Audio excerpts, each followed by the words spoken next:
Hi, this is Dennis with Second Chance Tackle. Today we have the opportunity to work on a reel that Scott found at a West Coast flea market. It's a beautiful reel with a problem with the anti-reverse, as there is none. So we're going to have to see what's going on inside this reel. But at a minimum, we're going to be able to take a look at this reel, how it was made. We'll show you how to service it, and if we can identify the problem, we're going to try and correct the issue with this anti-reverse as well. Hopefully it's just some dried grease holding the dog, or maybe a dislocated spring. We'll find out. This is the Daiwa 7450 HRL. It's a ball bearing reel. This one is in beautiful condition, which is an example of what you can find at flea markets. And well, he found some beauties. Everything works fine here with the exception of that AR. So let's get started. We're going to get started by removing the exterior pieces, and that involves the spool first. And then one of the things to note with this bail is that it is a collapsible bail. That is, you can take this lever here and pull it back, and the bail will snap down, and this snapping down will keep it out of harm's way when you go to store the reel. Very innovative feature. Several companies have used that, and it's used here on the Daiwa reel. This is very clean inside here, and well, right now just a little squirt of penetrating oil on that little assembly there will help us get started. This one also has the previous owner's name inscribed on here. So if you were a collector, that might concern you. A lot of folks like these pristine, as if they had come out of the factory, and this one's certainly clean. And well, in this case, there might be an issue with the valuation of the reel because of the owner's name being inscribed in it. This reel has a through shaft for the handle. We're going to remove that. There's a little washer generally that comes along with that, and then you'll be able to remove that side. Well, before I get too far down on removing the pieces and parts, I want to encourage you to subscribe to my channel. If you do subscribe to my channel, please use the notification button. That will let you know when I post the videos. I cover all kinds of fishing reels. This is a 1970s, early 1980s reel. But I cover all kinds, including the most modern reels, spin fishing, trolling, low profile bait casting. Whatever comes in my shop, you're kind of looking over my shoulder and seeing how it gets serviced and repaired. This one does have a collapsible handle. This one, turn it in for clockwise. That'll allow you to collapse the handle. Tighten it up by turning it counterclockwise until it is tight. Right, you can pull through on that, and when I take the pieces and parts off, they go into a parts tray. I use a fast food container for that purpose, and that helps me to keep those organized. Since it says ball bearing, it's probably only going to be one, and that one should be on the pinion shaft. The other ones would be bushings. If you wanted to hot rod a reel like this, that is, make it turn a little bit smoother, or a little bit faster, or what have you, you could replace bushings with bearings. And I know several folks out there, I think Chris is one of them, who watches our channel and does that on a regular basis with his Daiwa reels. And for the most part, to do that, you need to take the width or outside diameter of the bearing, the inside diameter of the bearing, and the height of the bearing. So this is not a bearing, but you'll get the idea. The outside dimension would be, side to side. The inside dimension would be internally, side to side. And the height is how high that bearing sits. So you can order them. They are available on the internet. There's some bearing resellers on eBay that sell by piece and part that do very well. And I would recommend that if you want to try that as a source for your bearings. Well, there's one more screw here. As I take the case screws out, I do want to make sure that the screws are all the same size. So I've set them into a separate corner of my parts tray. And first two are the same size. And if they're not the same size, you want to identify what the issue is, where the smaller one or the longer one came from, and make sure that that screw goes back into those places. All right, the 3 case screws are out. We should be able to remove this now. And we are, and well, my guess is we've got the spring, we've got the dog, And we've got a stuck dog, and that dog is stuck because this grease is so coagulated on there. Well, that's easy enough. It's all in a day's work, as they say. So let's get started on that. Let's remove the main gear. There's a gear on here. It's a cog, and that cog is going to drive the oscillation gear in the back. And we should be able to remove the front, and this is your sawtooth or your cog for your anti-reverse. And here's all that glue and junk that's kind of holding this anti-reverse from doing very well. Well, one of the fun things about the flea markets is that you can get nice reels at a reasonable price, and if you know how to do it yourself, you can restore the reels, give them second chances, and get them at a fraction of the value of that reel. So here's a beautiful reel in nice condition, and the issue that it doesn't have an anti-reverse is something that someone who doesn't know how to service a reel is going to give up on. They're going to say, oh, I can't fish the reel, it doesn't have the anti-reverse, I guess it's broken, sell it as a broken or a parts reel. And really all what you needed was a little knowledge, and in this case a little penetrating oil will do the trick. Well, we're scraping off all that old grease that nested on the inside of the gear. We'll do the same thing on the back here. And boy, that is hard stuff. Wow. And this is coming out like a brick. I'm using a pick. Do my best. One of the things, you want to get this out of here. You can say, oh, you know, it's so dried, it's not going to affect anything. Well, it's going to affect the balance of the main gear. So you do want to take your time, and you do want to clean it off. You'll notice I have a paper towel on my table, so when I clean this old grease, I don't transfer it to the next project. And of course, you want to make sure that the slots here are grease free as well. So chances are this one was sitting on a pole in this position. Gravity worked, it pulled the greases down, it lodged in this case here and in these two teeth.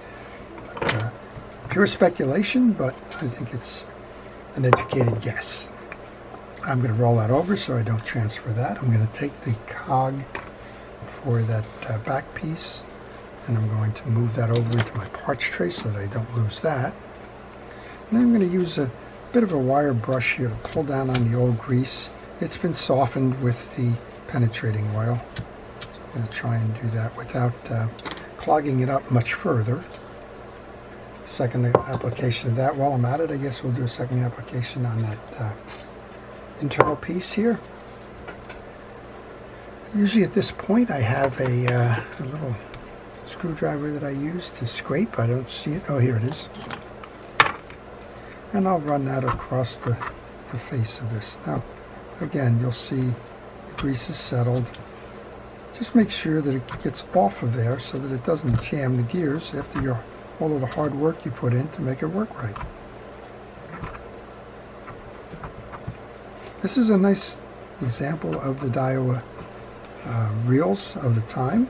That's one of the early examples of why Daiwa has got a well-deserved reputation. This is a well-made reel, quality components, and obviously if this was produced in the 70s or the early 80s, well, it's still capable of fishing. I know Scott will put that to good use. Okay, that's cleaned. The back is cleaned. Piece there. Use a bristle brush. They can be metal or they can be fabric. Pull through to make sure that your teeth are all clean. Inspect the teeth. Make sure that they're all uniform, that they're not chipped or broken. And I'm going to just set that aside now. I'm going to set it aside with that cog back on it, because that gear has been cleaned. Let's go over here then. This is the other offender. First thing we're going to do is get this lumped grease out of the case. And this is pretty thick. This is by standards of margin of error. This is outside the margin of error. This reel will not turn that well with that accumulated grease there. Now I like to use the penetrating oil as a cleaner. I don't like to use it as a lubricator, and I do like to make sure that it's mopped up after the work is done. The reason for that is if there's plastic in here, it could dissolve a rubber or a plastic component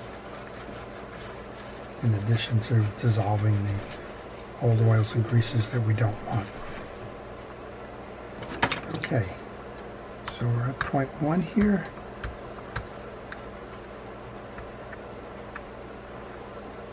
Sometimes you feel like a dentist. You're going in with these picks, you're kind of pushing and pulling and grabbing junk. But in the end, if you do this, you'll be happy that you did. Okay, good place to tell you to take pictures. This one has obviously got a spring in it. It's good to know how that spring goes. So the one tag of the spring goes under the back leg here. The other one goes on the post there. And we should be able to remove this now, or at least back it off to the point where we can get this moving again.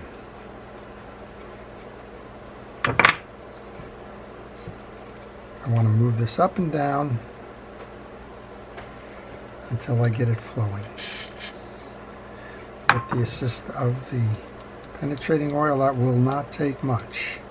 You can see we've already got it functioning again. Now if I was still being very stubborn, you could take that off the post. But we've got it working as it should be. Scott, you got lucky here. And I guess your seller got unlucky because, well, they didn't make what they could have made on this reel had they known how to do this. Okay, I'm going to just tighten that back down. Simple fixes. We're tight, we're functioning. What could be better? Okay, very good. All right, I'm going to set this aside. Get the penetrating oil out of there. I'm going to put a drop of oil in there just to make sure it stays nice and free and easy. Set that to the side. Come over and work on the balance of the reel then. So we have a crosswind block here. The whole reel is suffering for this heavy grease scenario.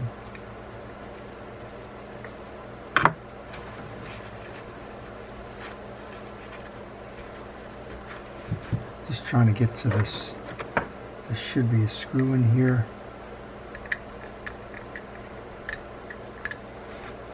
It's a Phillips head screw.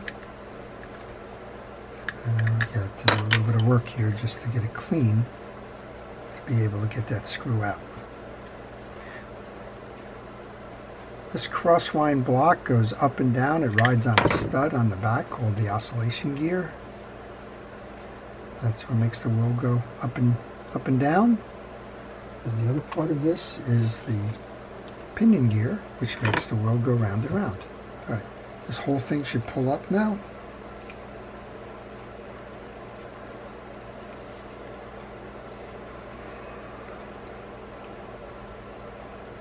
And like everything else, this is pretty well grease choked.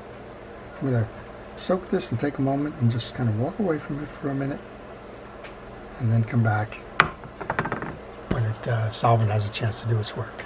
Well, the solvent has been sitting for about 5 or 10 minutes now. It's given me the opportunity to replace my towel, clean up a little bit on my desk. And I'm going to put the spool back on to help with the removal of that axle shaft. We should be able to pull, there it goes, pull up and out. And we have the crosswind block and the axle shaft now removed. There's only one more component on the inside of the case, and that is the oscillation gear. And we want to take care to remove that as well so that we can clean inside the case and the gear itself. Well, as you can see, there's been a lot of dirt and debris on this crosswind gear, block. I'll chip that off. Again, that penetrating oil has helped with that, so I can't say enough about the use of that. It's not very abrasive, and it's oil-based, but or petroleum-based, I guess. But you would do well to have a can on hand when you're doing service. Don't use it as a general lubricant on fishing reels. It's very thin, but overall as a as a method for your cleanup, I find it works very well. All right. And we'll do a little bit more on this too. There's just a little bit here on the shaft. Let's take care of that. I'm just going to grab a little piece of steel wool, and I think we've pretty much cleaned that up. So that goes in my parts tray. My crossline block goes in my parts tray. And here's another glob of dried grease on the back end of the oscillation gear. And all of that's slowing the performance of the reel down. And it actually, the reel seemed to be turning pretty good when we tested it, other than that missing or non-functional anti-reverse, but it wasn't missing. That was the good news. All right, one more time. We're going to take this, do the same thing. Pull through, check the teeth, inspect. It's been cleaned. Set that aside. And a little bit more mop up here. So this has been quite an adventure here in cleaning a reel, and we haven't got up top yet. And I don't like the dirt on these towels going on my bench. All right, one more set of scraping going on here.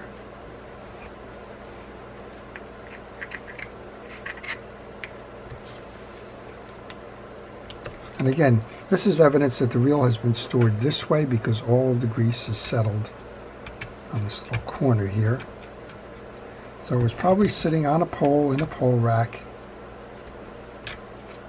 and left it out to dry out. Gravity does work.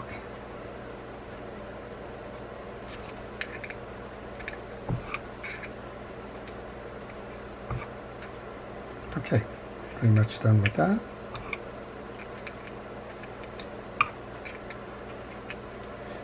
Now on this one, you don't even have a bushing. We were talking about hot rodding before. This one, the case is the bushing, and it's the same on both sides of this. So you're kind of out of luck in terms of trying to hot rod this one.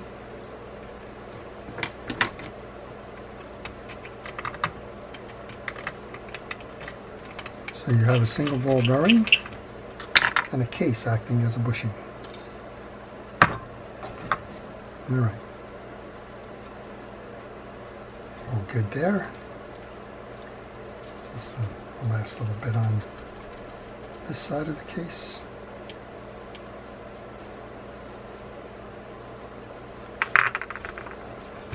All right, one more thing to do, and that is to go in and pull the pinion gear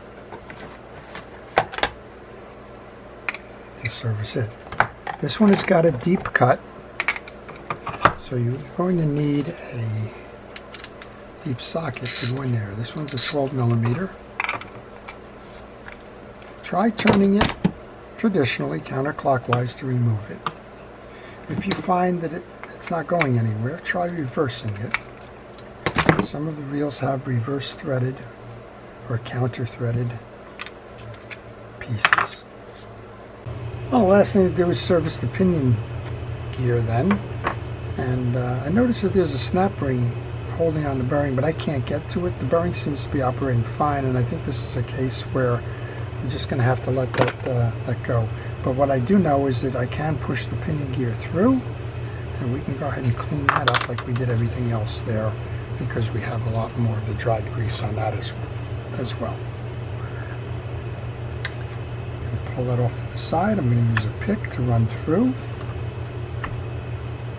chipping out the old grease, inspecting the teeth.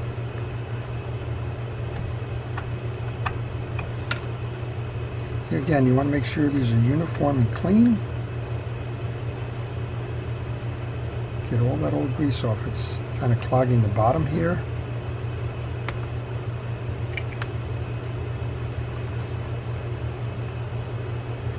Clogging the insides. This grease had a field day. All right. Once you pull it through, right back to your brush again and pull it through that way.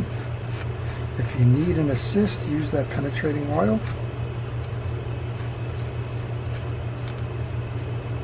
And we can grab this now. Get some fishing reel grease. I'm using Penn Precision reel grease for this. Reapply the grease. Don't over glob it. I like to see the tops of the teeth through the grease. Get a little bit where it's going to ride inside your bearing there. Bring that up. I'm going to oil that bearing. You can reinstall our rotor. If you knock the clip out, it's got a rectangular center to it. It needs to align the rectangular sides and also into the inset on the rotor itself. Tighten it up, and we're coming to the point where we can do the reinstallation of the pieces and parts now. One more quick turn here with the wrench to make sure that's nice and tight. Give it a spin. Spins nicely. We can oil the sides. You do not need to remove your bail if your bail is firing. And let's go ahead and do the reinstall. We've cleaned our oscillation gear. We're going to bring that in and up and out. Clean it first, then apply grease to all sides. The back is going to ride the case. The front, the crosswind block is going to ride on. The teeth are going to intersect with the cog on the back of the main gear. When you install your oscillation gear, install it in a down position. Next up, we can bring the oscillation gear in. The only thing on the oscillation gear that needs to be greased is the back side. That's what's going to ride. So all that grease we had on the front, well, that was just wasted grease. Set the oscillation gear over the oscillation block over the stud, rest it on that shoulder on the side of your reel. Do the same thing here with the main gear. Grease the teeth. You don't need to grease anything but the teeth on this one.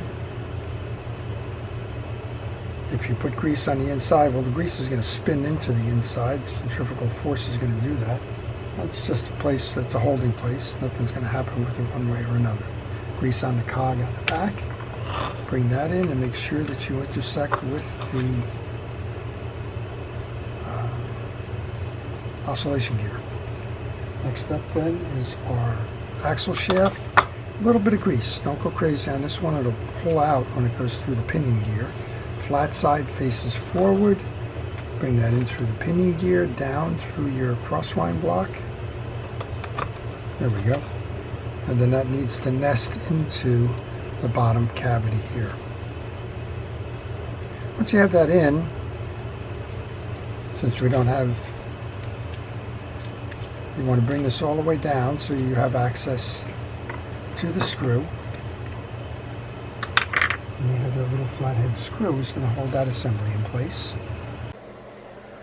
And once you have it started, just finish it up. And then the only thing left here is putting that other side case on and setting that anti-reverse the right way. So the first thing we want to do with that is you want to make sure that your dog set is flat this way, because when you bring the case in, you want to set that inside that slot, then up and over and on. Once you've assembled it, give it a spin. Yep, I hear that click, click, click, telltale that it's working. Okay. 3 screws go next.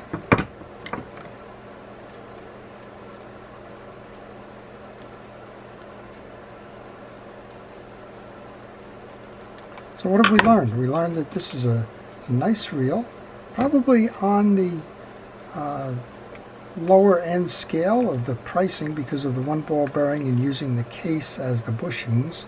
Quality components. We learned that it was probably inexpensive at the flea market because it didn't have an anti-reverse that worked. We learned from a collecting standpoint that etching a name into a reel is never good for the value of the collectible.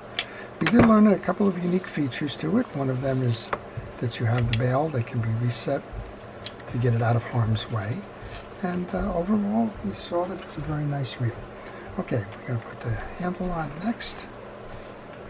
The screw and the washer comes in from this side. We'll give it a test.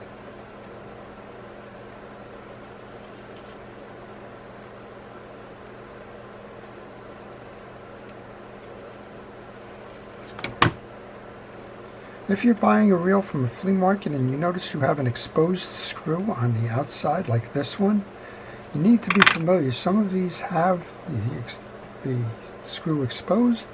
Some of these do not. Some of these have a plastic cap that goes over it that may have been cracked or lost. So again, from a collectability standpoint, you want to know that. This is also an indication of when it was made. It says manufactured in Japan. It says engineered and developed by Daiwa Corp, California, USA. So this is the 70s, when I guess there was some concern about transferring technologies abroad. All right, there you go. Wow, Scott, beautiful reel. Once you get rid of all of the dirt and debris. This one has a drag system in it. Hold your stud below. This is much like a Mitchell drag system. Check. You have a little washer holding the drag system in there. It's a C-clip. Just grab something that you can slide into the indentation. Bring that C-clip up. You'll notice I'm holding my finger on it because they do tend to shoot. You can do this one of two ways in terms of removing it. Most of the time the easiest thing to do is push the pinion through. There's a washer down here, and I'm thinking there should be a washer up top here. There's a couple of washers. Just check them out. These are hard washers. They don't need to be serviced in any regard. They're non-permeable, so oil is not going to help them. And well, best way to put it back together again is actually to take that shaft, put that back in, and then you're going to have an alternation. There's two of the rectangular ones. Those are called keyed washers. You want to alternate the metal washers with the hard washers. The middle washer is called an eared washer. Those go in the slot of the spool.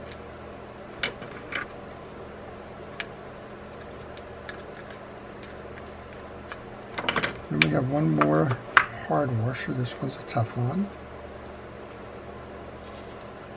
You just want to make sure that they're separated, that they're not sticking. We'll put that top washer on. And hold that from below again. Load that in. Find the groove. Make sure that they're all tamped down tight. Find the groove. Set one side into it. Walk it around. And remember, it's a spring. It will shoot. And you will spend time looking for it if you don't take precaution. I'm having a tough time getting it into that first slot.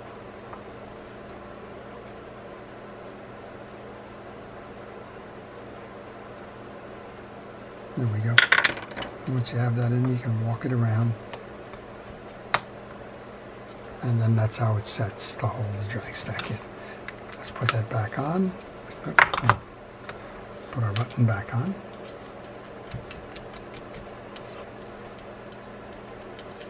And while I'm doing this, I want to take a moment to thank our first responders and essential personnel for everything it is that they do to keep us safe. Their dedication to task and public safety is appreciated and respected. All right, let's give it that final test then. As we noted, beautiful spinning reel. Now that all the dirt and debris and grease and everything is gone. Nice bail trip, and more importantly, we have the anti-reverse installed again. That's our work. This is the Daiwa 7450 HRL from the 70s, designed and engineered in California, manufactured in Japan, and it's a beautiful fishing reel and a fine example of nice engineering. I hope you've enjoyed that. To everybody, I wish you great times on the water and success in your fishing endeavors. This is Dennis with Second Chance Tackle. Have a great day.